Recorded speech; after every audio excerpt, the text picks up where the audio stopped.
கிறிஸ்துவில் பிரியமானவர்களே, இந்த நாளுக்கென்று தேவன் நமக்கு அருளியிருக்கிற ஜீவ வார்த்தை சங்கீதங்களின் புஸ்தகம் 145வது சங்கீதம் 14வது வசனம். கர்த்தர் விழுகிற யாவரையும் தாங்கி மடங்கடிக்கப்பட்ட யாவரையும் தூக்கி விடுகிறார். எனக்கு அருமையான சகோதர சகோதரிகளே, இன்றைய நாள் கர்த்தர் உங்களின் தேவைகளை சந்தித்து பாதுகாத்து வழி நடத்துகின்ற நாளாய் வாக்கு பண்ணி ஆசிர்வதித்து இருக்கின்றார்.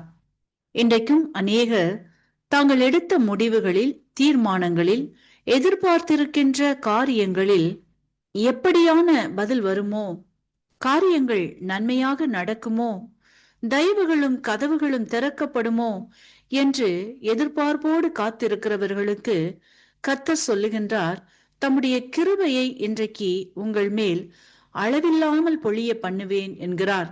உங்கள் மேல் பிரியமாய் இருக்கிறபடியினால் நீங்கள் எதிர்பார்த்திருக்கின்ற காரியங்களில், தேவைகளில் நிறைவான ஆசிர்வாதத்தை கொடுத்து நல்ல பதிலை பெற்றுத்தந்து ஆசீர்வதிக்கின்றார். வார்த்தையை விசுவாசியுங்கள், ஆசிர்வதிக்கப்படுவீர்கள்.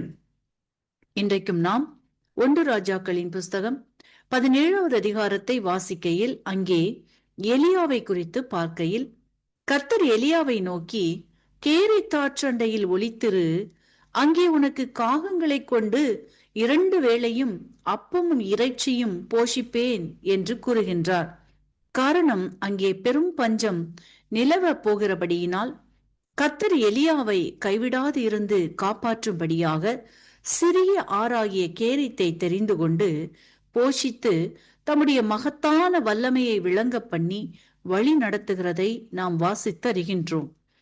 இன்றைக்கும் உங்களின் வாழ்க்கையிலும் காணப்படுகின்ற சூழ்நிலைகளாகிய பற்றாக்குறைகள், சந்திக்கப்படாத தேவைகள், நிறைவேறாத விருப்பங்கள், பெற்றுக்கொள்ள முடியாத சுகங்கள், எதிர்பார்த்து காத்திருக்கின்ற நன்மைகள், இவற்றிலெல்லாம் சத்துருவின் சதிகள் உங்களுக்கு எதிராக செயல்படலாம். சட்டங்கள் சாதகமாய் இல்லாமல் போகலாம்.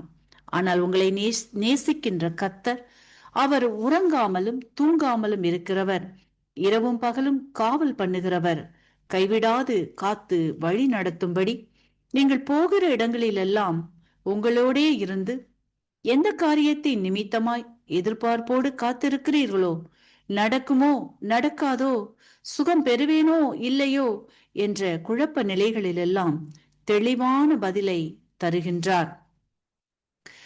எலியாவை கர்த்தர் ஒளிந்திருக்க சொன்ன ஆறு என்னவோ சிறிய ஆறுதான், சீக்கிரத்தில் வற்றி போகக்கூடிய ஆறுதான். ஆனாலும் கர்த்தர் நேசிக்கிற பிள்ளைகளுக்கு அற்பமாய் எண்ணப்படுகின்ற காரியங்களிலிருந்து ஆச்சரியமான நன்மைகளை செய்கிற தேவனாய் இருக்கிறபடியினால் சிறிய ஆற்றில் ஓரத்திலும் எலியாவை சேதமில்லாமல் சிறப்பாய் நடத்தினார். அதே தேவன் இன்றைக்கு உங்களுடைய வாழ்க்கையிலும் சூழ்நிலைகள் சாதகமாய் இல்லை என்றாலும், வழிகள் குறுகலாய் இருந்தாலும், செங்கடலை 2ஆய் பிளந்து பாதைகளை உண்டு பண்ணின தேவன் இன்றைக்கு உங்களுக்காய் யோர்தானை பிளக்கின்றார், பாதைகளை அமைக்கின்றார், நன்மையான முடிவுகளை சந்திக்கும்படி ஆசிர்வதித்து வழி நடத்திட கர்த்தர் சித்தம் கொண்டுள்ளார். ஆகவே எனக்கருமையானவர்களே, இன்றைய நாளிலும் நீங்கள் கடந்து போகின்ற எந்த கடினமான சூழ்நிலையாக இருந்தாலும் அவற்றில் உங்களுக்கு ஆலோசனைகளை தந்து நன்மைகளை செய்து விடுவித்து நீங்கள் போகிற இடமெல்லாம் உங்கள் தேவனாகிய கர்த்தர் உங்களோடே இருந்து உங்களை கைவிடாது காப்பாற்றி கரிசனையோடு விசாரித்து மோசேயோடு இருந்தது போல உங்களோடும் இருந்து வழி நடத்தி ஆசீர்வதிக்கின்றார். வார்த்தையை விசுவாசியுங்கள், ஆசிர்வாதங்களை நன்மைகளை பெற்றுக்கொள்ளுவீர்கள். கர்த்தர் விழுகிற யாவரையும் தாங்கி மடங்கடிக்கப்பட்ட யாவரையும் தூக்கி விடுகிறார். ஆமேன். இன்றைக்கும் இந்த வார்த்தைகளை கேட்டுக்கொண்டிருக்கின்ற உங்களில் யாரேனும் உங்களின் பாவங்களுக்காக மரித்து உயிர்த்தெழுந்த இயேசுவை அறியாமலும் விசுவாசியாமலும் இருப்பீர்களானால் இன்றைக்கு உங்களை ஒப்பு கொடுத்து விசுவாசியுங்கள். உங்களின் பாவங்களும் மன்னிக்கப்பட்டு விடுதலையாகி ஆசிர்வதிக்கப்படுவீர்கள்.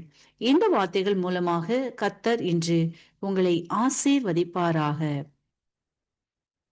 கிறிஸ்துவுக்குள் பிரியமான சங்கமம் தமிழ் கிறிஸ்தவ வானொலி நேயர்களுக்கு அன்பின் வாழ்த்துக்கள்.